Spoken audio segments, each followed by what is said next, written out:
Kesedihan menyelimuti semua orang, tetapi penyelamatan terus berlanjut. Hawa dingin akan datang. Mereka harus segera mencapai perairan terbuka secepat mungkin. Kalau tidak, 2 paus yang tersisa akan tenggelam juga. Wali kota telah memobilisasi semua warga. Semua orang menghentikan apa yang mereka lakukan.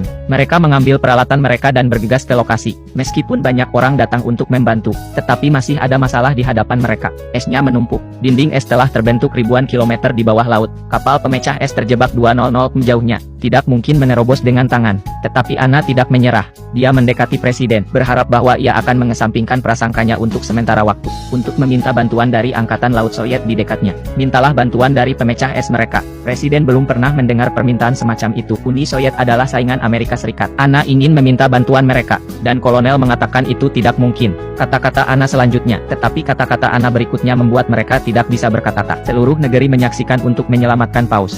Saat itu tengah berlangsung pemilihan umum. Jika presiden tidak setuju, ketika itu berakhir, Anna akan berbaris dan memprotes, dan itulah bagaimana dia akan dipilih. Presiden tidak menyangka Anna akan mengatakan itu. Ia tidak tahu apa yang harus dilakukan. Pada akhirnya, solusi Anna berhasil. Presiden ditekan, setuju untuk meminta bantuan Angkatan Laut Soviet. Ketika berita itu tersiar, media berita dunia meledak. Tidak ada yang bisa membayangkan, 2 rial perang dingin akan setuju untuk bekerja sama untuk menyelamatkan paus. Berita itu sampai ke tempat kejadian. Kerumunan orang terinspirasi. Semua orang penuh energi. Segera mereka menggali sampai ke kaki dinding es. 425 lubang di seluruh lautan beku. Itu adalah kerja keras, tetapi semua orang senang. Tiba-tiba, sirene berbunyi, menarik perhatian semua orang. Di kejauhan, kapal pemecah es Soviet datang dengan cepat. Anna tidak menyangka Soviet akan datang begitu cepat. Pikiran bahwa paus akan segera dapat melarikan diri. Hatinya akhirnya lega. Namun, suasana di atas kapal pemecah es sangat berat. Dinding es itu lebih besar dari yang diperkirakan kapten.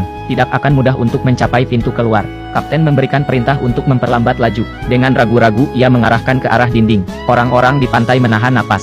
Harapan yang tinggi, tetapi detik berikutnya kecepatannya terlalu lambat. Dinding es tidak bergerak sama sekali. Tetapi, saat kerumunan orang kecewa, suara kapten terdengar melalui radio. "Kawan-kawan, kami hanya menguji air. Kita akan mempercepat. Menyingkirlah dari jalan." Segera setelah kata-kata itu diucapkan, pemecah es datang dengan kecepatan yang lebih cepat. Ia menghantam dinding. Sebuah retakan besar terjadi. Tetapi dinding es tidak pecah. Kapten tidak senang. Ia memerintahkan kapal pemecah es untuk melaju dengan kecepatan penuh. Entah pistol es akan menerobos, atau kapal akan hancur. Dalam sekejap, hati para pria itu terangkat. Pada titik ini, pemecah es meluncur ke depan, dan dinding es pecah menjadi lubang besar. Semangat juang para pejuang sangat mengejutkan. Ini bukan waktunya untuk bersukacita. Kerumunan orang bergegas ke dinding dan menunggu. Namun, 1 menit telah berlalu, 2 menit telah berlalu. Tetapi paus itu lambat untuk menampakkan dirinya. Tapi, tepat ketika semua orang berpikir mereka telah gagal, sesosok tubuh muncul dari kedalaman, dan langsung ke langit, menyaksikan 2 ekor paus saling berkejaran, berenang ke kejauhan. Semua orang merasa bahagia untuk mereka dari lubuk hati mereka yang